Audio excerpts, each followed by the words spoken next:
hello everyone.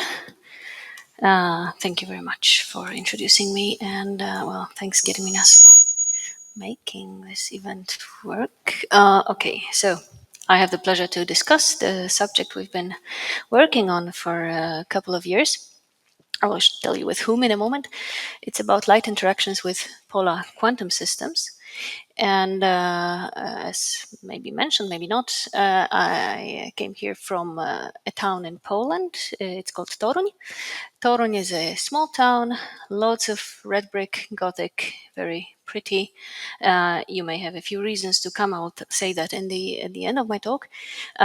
Anyway, Toruń is known for two reasons. It's a gingerbread place, so it's famous in the country for its gingerbread, and it's also famous because of Nicholas Copernicus, who was born in the place. So everything is named after him, including the university. So I'm here from the University of Nicholas Copernicus. And there we have a quantum nano-optics theory group that works on many different things. And so there's trust atomic media, quantum optics in general, you know how broad this term can be. Recently, plasmonics, especially in the context of 2D materials. So we are looking at the optical properties of these. That's the group, and those guys in bold will be mentioned during this talk. Especially, I would like to mention Piotr, who made, of course, most of the job. Piotr is now after his defense, so he's no longer a PhD student, and the whole thing is made in collaboration with with the university in Bari, a group of Saverio Pascazio and Francesco Pepe and Giovanni Paolo, and there is a summer student, Nia Petkova from St. Andrews, who visited us last year and also made her contribution. So, as I said, there are a few subjects that we are working on, and I will not discuss. First of them is entangled two-photon absorption. I would like to advertise the poster by Masoud here on Thursday.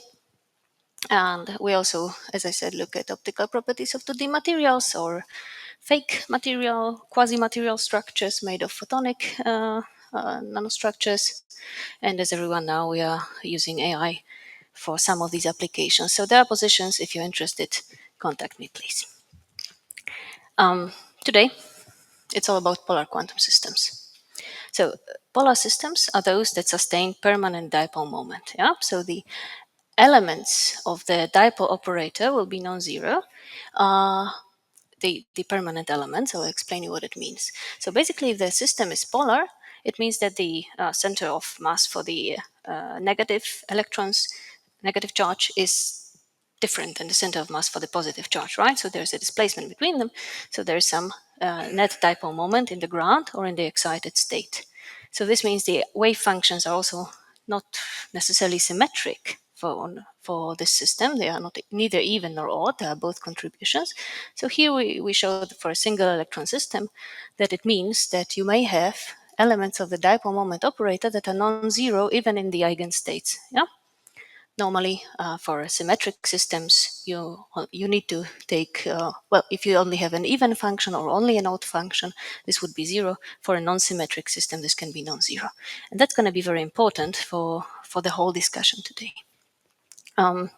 Examples of such systems are, well, first of all, the simplest one, diatomic molecules, heteronuclear diatomic molecules. They sustain permanent dipoles of a few debye, a few atomic units, if you will, and you see that there is a correlation between the size and the dipole moment that they have. So slightly larger structures like asymmetric quantum dots can have even larger dipole moments. Rydberg molecules, kilo debye. And then similar physics to the one I'm going to discuss today is also present in superconducting qubits, or even microcavities that could be symmetric in their geometry but made of non-symmetric materials. So those materials that sustain Chi2 nonlinearity, they have inner asymmetry in how they are built. Yeah. One more example polar system that I will discuss today are molecular ensembles. So here there's an example. We consider an ensemble of lithium hydrate molecules, very simple, and the rotational degree of freedom can be described in the rigid rotor model. So then the solutions are spherical harmonics. Yeah? If you take a medium without any external electric field, then each of these molecules sustains a permanent dipole of 60 pi, but they are oriented each in its own direction. So the net dipole moment is zero.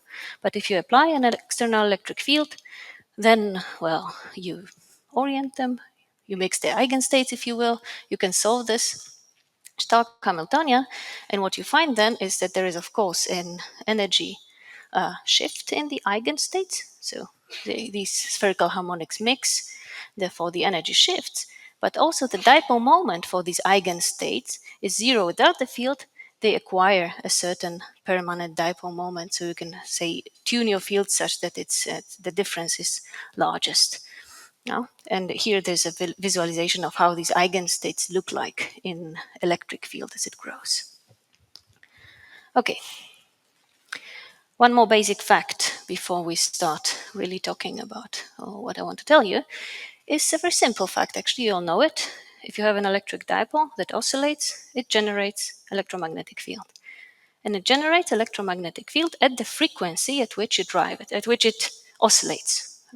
So if you take an atomic system, a molecule, an atom, you drive it at a certain frequency omega, not too strong field, then it will also scatter light at the frequency omega. Very simple. Except that for polar systems, it can be different. So I want to convince you that they are unusual in the sense that if you resonantly drive a polar system, you can get radiation at the frequency that is very different from how you drive, orders of magnitude different possibly. So let me explain you where this comes from. So very basically, let's take a two-level system, very simple model again, and its interaction to light is described by this electric dipole Hamiltonian, a sinusoidal monochromatic wave driving the dipole. And then, well, we all know how this Hamiltonian looks like. The key elements are the off-diagonal elements. So you have the transition dipole moments that connect the ground and the excited state, and this drives the transition in the system. So as a result, you will see Rabi oscillations between the ground and the excited state. Right? So the dynamics looks somewhat like this. Omega is the Rabi oscillation frequency. If you drive resonantly, then this Rabi oscillation frequency is just electric field times the dipole moment. Scales linearly with the field. If there's some detuning, then there is a correction that depends on this detuning. Okay, very basic. So then in the spectra, in fluorescence, you will see a peak at the resonance frequency. If the field is relatively strong, then you can also see the Molo sideband. So this is the Molo triplet that also we know very well. Now, if we look into this slightly deeper, then let's now take into account that there are permanent dipoles in the ground and in the excited state. So you drive the system between the ground and excited state, you see Rabi oscillations. So then the system goes from a state with one dipole moment to a state with another dipole moment, one and another. So you see that there is a dipole moment oscillating, and there is a dipole moment oscillating at the frequency with capital omega, so the Rabi oscillation frequency. It's way smaller than usually it's way smaller than your drive, right? So this could be something like megahertz. This could be something like 10 power 3 terahertz or so. This is optical frequency. This is way smaller. So we have an oscillating dipole here at frequency omega. So that gives rise to a radiation at frequency this omega. Way smaller, orders of magnitude different from what we drive with. Okay, so we wanted to check this, and we made a model for these molecular ensembles that I mentioned. So the way we describe them is with the Bloch-Maxwell's approach. So we have a density matrix equation for the molecular ensemble. It depends on position and time, a linear model, and and we can then get a molecular polarization that will be coupled to the electric field. The electric field couples back here. And then in this molecular polarization, we assume that we have two contributions, those two contributions that I mentioned to you. So there is a contribution at the driving field frequency that we normally get also for nonpolar systems, but there is also a contribution at this very small Rabi frequency Yeah, that is in the, say, megahertz regime or gigahertz, depending on how strongly you drive. Then for the wave propagation, this polarization is the source. Okay, so if we look deeper into these equations, we if we look deeper, they turn out pretty complicated, but we can simplify them with several approximations that I will describe later, and get a set of a set of Bloch-Maxwell equations. For those of you who are familiar with them, even for nonpolar systems, they will look very familiar. So they retain the form that we know from nonpolar systems. Just these parameters here are slightly modified. Also, in a moment, I will show you how exactly they are modified. Okay, so the molecules behave similarly.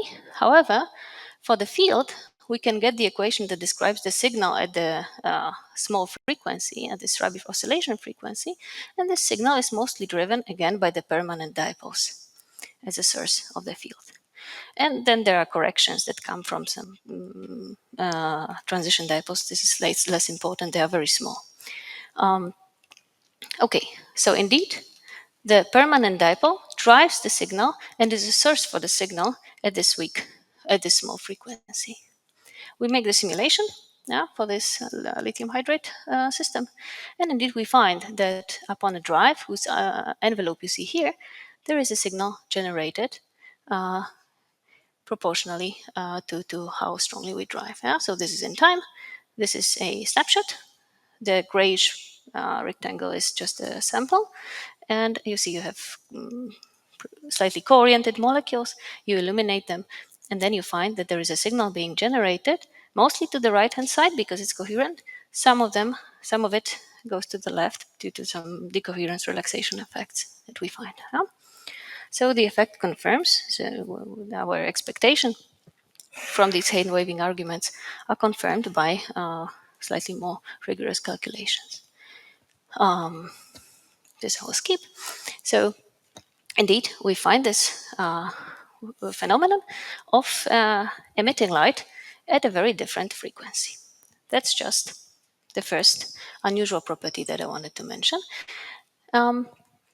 There's another one. So I want to convince you now that if we start with, if we look at this interaction with the slightly stronger fields than those that I mentioned right now, this is going to be quite a complicated system.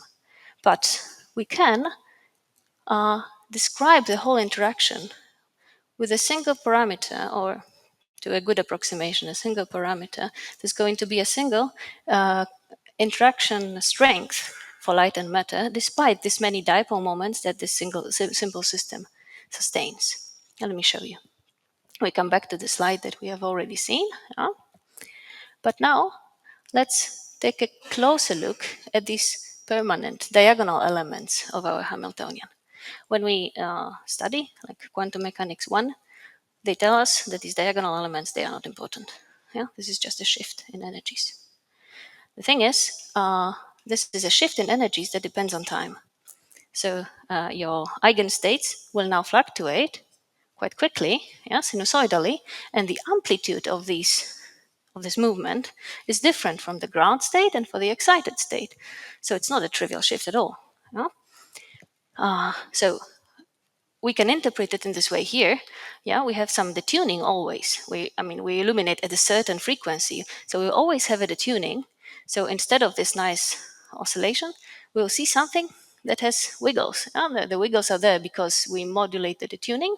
Yeah, here, so the amplitude of Rabi oscillation drops, and also, our Rabi frequency is modified, so we have like maybe wiggles in this direction if you want to interpret it like this. So that's just, again, a hand wavy argument to convince you that this is a complicated dynamics. Okay? So is there a way to describe it simply with a single interaction constant or single parameter? That would be great, to have something simple to describe a complicated system. That would be our holy grail because it's, well, great, but hard to find. Yeah? So we're going to go on the quest. And we went on this quest because, well, if you happen to have a daring PhD student, then well, you can do crazy things. So let's try. Let's try to find a reference frame in which this whole thing is simple. Okay. First of all, let me introduce you to this full Hamiltonian for this system. Yeah. So we have the non-polar part, just a free system, free two-level system. This is the interaction. And note that there is no rotating wave approximation. Yeah? I'm going to discuss now strong fields, which means that we cannot, in principle, assume rotating wave approximation. We cannot assume that this coupling is weak. And there is also the polar part, so the coupling through the sigma z term, yeah, the diagonal terms. And this is rescaled, note, by this kappa term here. Kappa is a parameter that measures how strong the coupling is with respect to our transition frequency in the two-level system. Okay, we will want it to be relatively large. So to find the proper reference frame, we usually make some unitary transformations. No? And here, well, we will make not one, but a few. Okay, so let me walk you through them. First of all, we want to get rid of the polar part here. So to do that, it turns out that you can make such kind of a transformation. What unitary transformations do is they rotate your frame. Yeah? So we speak a lot about rotating frames. This frame is rotating sinusoidally, so it makes this kind of funny movement along the z-axis, in the Poincare sphere. Then this removes the polar part from the Hamiltonian. But then with strong fields, we said they may be strong, you have the counter-rotating terms as well, and you want to get rid of them. So, yeah, so to get rid of the counter-rotating terms, you need to introduce another rotation around x this time. So again, we're going to rotate our system around a different axis. And finally, we need to remove the time dependence. I was too eager to do that. There's t missing here. So yeah, we need to remove the time dependence to get into the frame in which this Hamiltonian looks very familiar and very simple actually, and we can solve it analytically. Now, that's the Hamiltonian. What is not written here are the what we interpret as multiphoton corrections. So there will be corrections to it. We just neglect them. It is an approximation. But the main part is described by a certain effective detuning, effective frequency of the system, and an effective coupling strength. So this is the single interaction strength that I mentioned a few times already. And there are many things taken into account. This is the polar nature of the system. There is the counter-rotating term, a lot of stuff. So there's the tuning. If you expand it into Taylor series, you will recover the Bloch-Seeger shift. If you assume that there is no polar character of the system, and for the interaction strength, you have this this formula here. So this is your normal interaction strength, E dot D, times Bessel function, J1 of kappa of this parameter that measures how strong the longitudinal coupling is. So I'll have a picture here. That's that omega. So there is the linear regime for reasonably weak fields, for weak fields, but then it goes, it's suppressed, and there is also a regime that is approximately field independent here in the peak. And if we move on, there will be higher order corrections that destroy this nice picture. So you will have to take higher order corrections into account as well. This whole thing, of course, is not really new. So people have discussed this before in a different context. You see already in the 70s, Cohen Tanuji and collaborators, they had the same problem and the same solutions in the context of magnetic fields and magnetic Hamiltonians. So we just discuss it in a different context here. So this approach, this very simple Hamiltonian, is of course limited. We can see that as we take into account higher order terms, they become important if this coupling gets larger. So in the ultra strong coupling regime. Here we compare the dynamics according to our twisted Hamiltonian and the original Hamiltonian. Okay, so you see that this approach works nicely for the coupling strength being 0.2, 0.4, kind of reasonably for 0.6, not really for stronger fields. This will also depend on many other parameters for the system that you assume. Okay, in a moment, if I have time, I can show you also different results when it works nicely, slightly longer. Okay, so that was the dynamics in the dynamic frame. Again, to summarize it, you have You have a rescaled coupling constant, rescaled omega Rabi frequency that stops being linear with the field. I showed you that the frequency for the system is also rescaled. Yeah, so this is how it looks like. And also the relaxation strength will be modified. This I didn't discuss. And you have to be careful if you go too strong with the field. You have to take into account the multiphoton corrections. So the dynamics is one thing, but what people usually measure are the spectra. So here, Piotr again made a titanic work to derive the spectra analytically in the regression theorem. And here I'm showing you the results. Yeah, the formulas are very long, but the results can be plotted. And here you see, so to get the Rabi frequency, you can evaluate this low energy peak that I mentioned at the beginning. But on the other hand, you can just evaluate the Molo triplet and see where the site peak is located. Yeah, and this will give you information on the Rabi frequency for the system if it's strong enough. So here we do that. And yeah, depending on the coupling strength, you see that these Molo sidebands, they move away from the central peak, but then they stop and they turn back. So that's the effect that we expected. Here I'm showing you the analytical results for, well, one, another, and yet another transformations, those three rotations that I was discussing. Okay, so they get us closer and closer to the actual solution, and a comparison with numerics with the full Hamiltonian also show that this kind of makes sense. So these solutions are pretty nice. Yeah, they work fine. So except for these spectra at single frequency omega, what you discover in these analytical spectra are a few peaks actually. So you have one at omega equal to the transition frequency in the atom. There is one at the double frequency that comes from the permanent dipole moments, one at the triple frequency that comes from the counter-rotating terms, and there's also a peak near zero. So this is our emission at Rabi frequency, the effect that I was mentioning at the beginning for the molecular ensembles. Yeah, I wonder. So we made also a quick simulation to actually propose a system where this whole thing might be useful. So I told you that we come from the plasmonics community, where people put quantum emitters, atoms, molecules, near plasmonic nanoparticles. And near plasmonic nanoparticles, fields very strongly. Fields are usually very strong, first of all, and they are strongly position dependent. And then people try to put emitters very close to this system and exploit it. But it becomes extremely dependent on where you exactly put your system. You move it by a nanometer, the field is different, your effect varies. So we thought that, well, maybe then using this regime where the coupling constant is field independent might be useful to fight this problem. Huh? So here what I'm showing you is maybe on the right-hand side, depending on how strong the dipole moment is, you have the strong field variation or a suppressed field variation. So you could use this I will skip, to investigate your dynamics. And here I'm showing you a dynamics of, well, system positioned either here or here or here, half a nanometer apart. And you see that without the permanent dipoles, these three positions already result in incoherent response. However, if you do this with permanent dipoles, here we assume these permanent dipoles to be something, and to be honest, strong, then you see that this is nicely coherent. And also, after a long time in this scale, sorry, this is 10 minus 1 nanoseconds, not that long time, okay?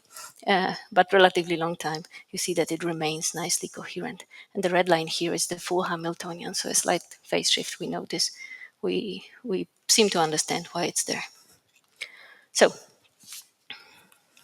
emission at funny frequencies, and well, single coupling strengths to describe the complicated dynamics. There is more to this story, a poster this afternoon by Piotr. He looks at the regime, for the tuned regime for these systems, also very interesting. And before I finish, I wanted to emphasize two conferences that we are having in Torun. So that's the reason why you can come if you don't want to just try gingerbread. This autumn, in October, nanophotonics of 2D materials. This is not really the scope of this conference, but perhaps some of you actually work in this field. We have very nice names there, and we still accept contributions for a few days. And then next year, there is EGAS in Toruń, European Group of Atomic Systems, and APS conference in June. Please consider it.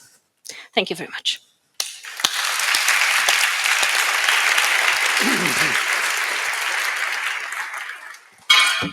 Thank you very much for staying exactly in time. Wow. I wanted to show that you finish at a 0 second.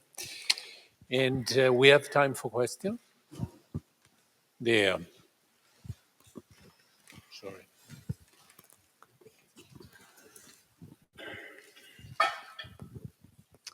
Thank you for this very interesting and informative talk. At first, you presented this radio frequency, the population oscillations, Like and this. how when you account for so these are the but at first, like in the beginning of your presentation, you also did like some by hand modulation on this population change, right? Yeah, here. So can we actually see this? Can we see the population? Like how do the rabbit oscillations really This you mean? appear? Like, yeah. Yeah, so this is okay. This kind of behavior is already seen for nonpolar systems if you're in the strong coupling regime. So then the counter-rotating terms come into play, and you see that this nice slow oscillation gets additional wiggles from the counter-rotating terms. So that's that's known and established. We also see that in the permanent dipole regime. No, Yes. we also yes, see the yes, same. Yes. Okay. Thank you. Any other question? There. Hi, thank you for the talk. I just wanted to ask, because this was with the permanent dipole moments, do you know if there is like similar observation in like induced dipole moment, for example? Again, if there is an observation of induced dipole moment, I mean, if similar properties can effects. be, effects. Well, I think the induced dipole moments is the thing that I refer to as transition dipole. So you have an atom that normally it's in the ground state, yes, and to get some of the to make it move to the upper state, you need to have a transition dipole, right? And then the expectation value of that is normally referred to as induced dipole moment because you induce it with the field. So that would be just a very basic light matter interaction. Or maybe I just didn't get your question. Okay. First row.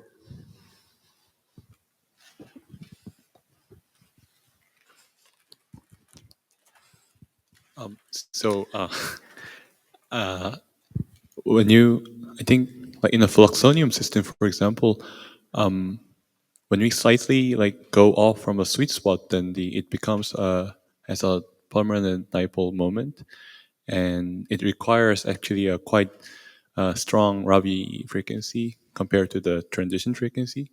So I think it really maybe your framework may be really useful to that systems. Okay. Have you looked? Yeah. So yeah. Okay, thank you. I will ask you in the break then for exactly what these systems are. That could be very interesting. Yes. The last one here. And it's really amazing how for even a two-level system you get these interesting Isn't dynamics it? out of Isn't it. it? Have you thought about extending that to Raman transitions, for example? I don't know what this would happen in your system, but I'm sure there are dipolar The answer is systems where yes. that We have thought about it. Well, I'd love to talk more. We didn't do anything, but we have thought about it. Yes. Okay, I guess it's time to move on. Thank you again. Thank you very much.